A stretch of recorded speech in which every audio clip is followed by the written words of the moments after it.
Donc, Wumse, Noé et son frère, ils ont eu peur, une très grande peur et frayeur, lorsqu'ils entrèrent dans la maison, car l'enfant était assis sur le lit, près du cadavre de Wouta. Il parlait et glorifiait l'Oba. On n'a pas dit ici que l'enfant pleurait parce que sa maman est morte. Non, il ne va pas pleurer parce que sa maman est morte, puisqu'il sait que là, c'est l'enveloppe charnelle qui était là. Et ce qui était dans ce corps n'est plus là. Elle est dans d'autres vibrations, dans d'autres sphères, et dans le séjour des initiés. Donc, en cela, il ne va pas pleurer.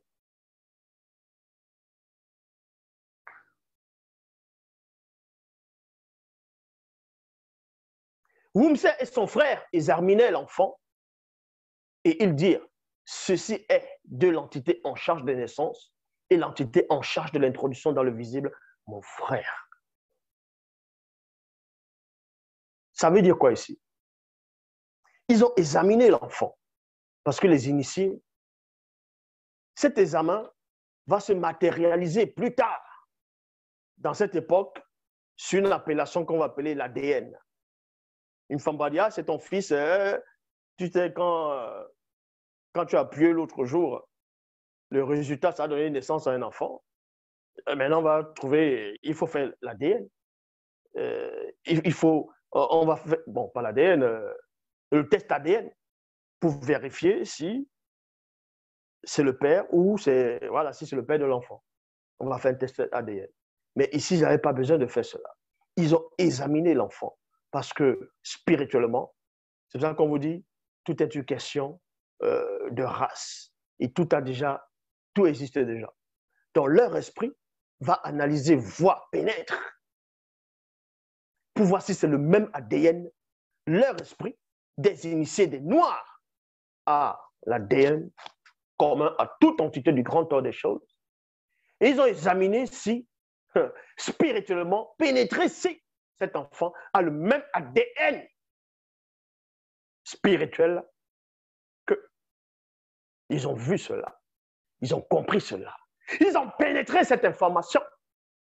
Et c'est là où ils se disent, mais on ne doit plus s'inquiéter. Cet enfant, ceci est de l'entité en charge des naissances et l'entité en charge de l'introduction dans le visible. Ça ne veut pas dire que c'est l'entité en charge des naissances et l'entité en charge de l'introduction dans le visible qui a eu de rapport sexuel avec Outa. Ce n'est pas ce que ça veut dire. Parce qu'il y a des tordus, les gens qui ont été déconnectés par leurs neurones vont penser ça. C'est pour dire que ces entités sont derrière. Donc, il n'y a pas la main de Satan. Il n'y a rien d'hybridation là-dedans. Ce n'était pas un néphilim. Et ensuite, il poursuit, il dit ici, Wumse dit à son frère, donc Noé, mais avant cela, et voici le mystère du sceau divin, du sacerdoce, étincelait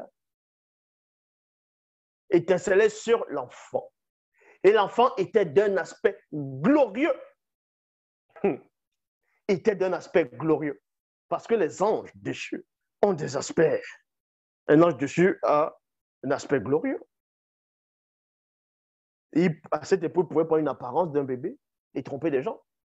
C'est ça qu'ils ont examiné. Pour voir s'il y a cet ADN-là. Parce que les anges déchus ont perdu cela.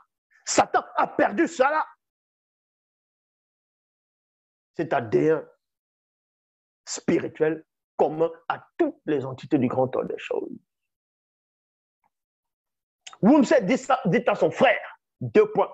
Donc vous comprenez que Wumse maintenant va percer la vision, va pénétrer dans le secret. Il va révéler quelque chose à son frère qui est un grand prêtre, un souverain sacrificateur. Wumse, Noé, va dire à son frère, voici que Mouta te dit, conserve le sanctuaire de la manifestation de la gloire pour la sanctification après nous. Point. Qu'est-ce que Wumse a compris ici? Pourquoi il dit cela à son frère? Que voici Mouta te dit, conserve, et non va conserver, mais conserve le sanctuaire. C'est quoi ce sanctuaire-là? Wumse a compris. Wumse a compris que l'époque où ils sont en train de vivre là va changer. Que tout ceci va changer. Que tout va changer. Maintenant, et que cet enfant qui apparaît ne va pas vivre dans leur époque à un moment donné, donc va être extirpé de leur époque et apparaître plus tard. C'est pour ça qu'il dit ici que Moutat il conserve le sanctuaire. Le sanctuaire ici, c'est qui? On parle de cet enfant. On parle de Melchisedec. C'était lui ce sanctuaire. Mais dans le sens spirituel, en tant que grand prêtre, pour la purification.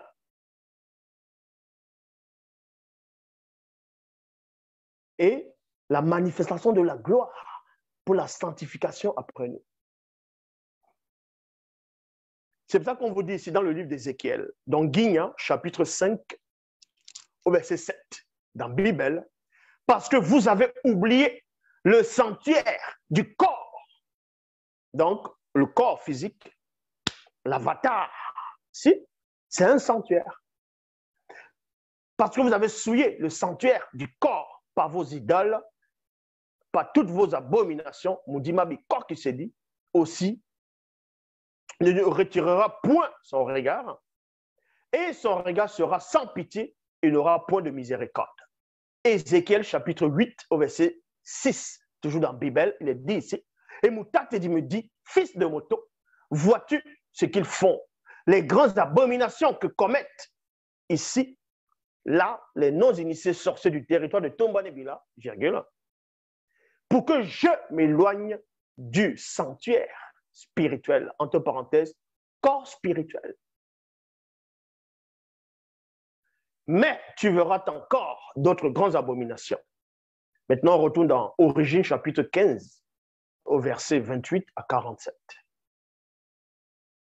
C'est là où vous comprenez que ce sanctuaire, Wumse avait percé le secret, avait compris que le sanctuaire, que l'enfant Melchisedec, l'enfant ici, on va vous donner son vrai nom, était le sanctuaire qui devait se manifester après la grande inondation.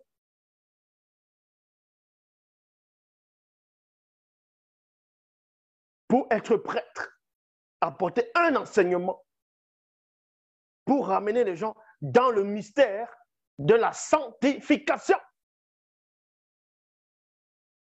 Ça ne veut pas dire que la branche de Wumse, parce qu'après le déluge, mais Wumse est sorti. Mais Wumse parlait de quelle époque? On va vous expliquer ces choses-là. Wumse et son frère firent circoncire la peau du prépuce de l'enfant selon la tradition ancestrale et se hâtèrent de le consacrer et le vêtirent des vêtements initiatiques car l'enfant avait atteint l'apparence du 8e jour. L'enfant avait atteint l'apparence du 8e jour, parce que selon la loi, c'était au 8e jour, après la naissance de l'enfant, c'est-à-dire un mâle, qu'il fallait le circoncire. Puis lui donnèrent le nom de Kinyeboam. Kinyeboam, entre parenthèses, Melchisedec. Vous voyez, son vrai nom, c'est Kinyeboam.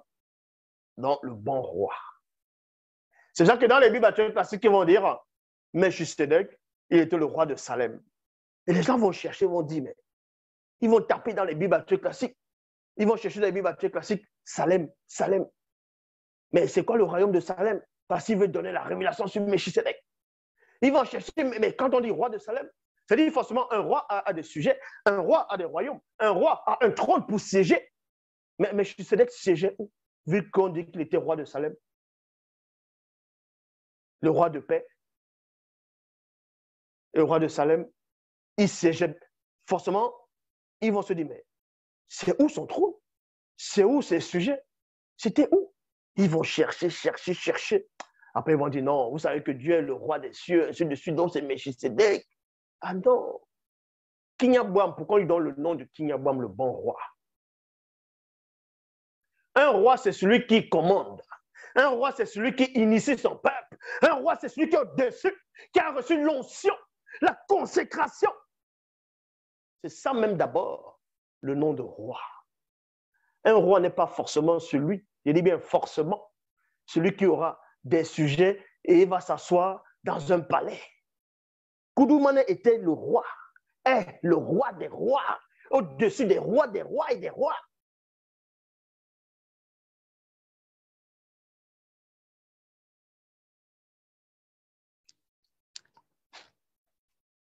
On lui donne le nom de Kinyebwam ici, donc Melchisedec.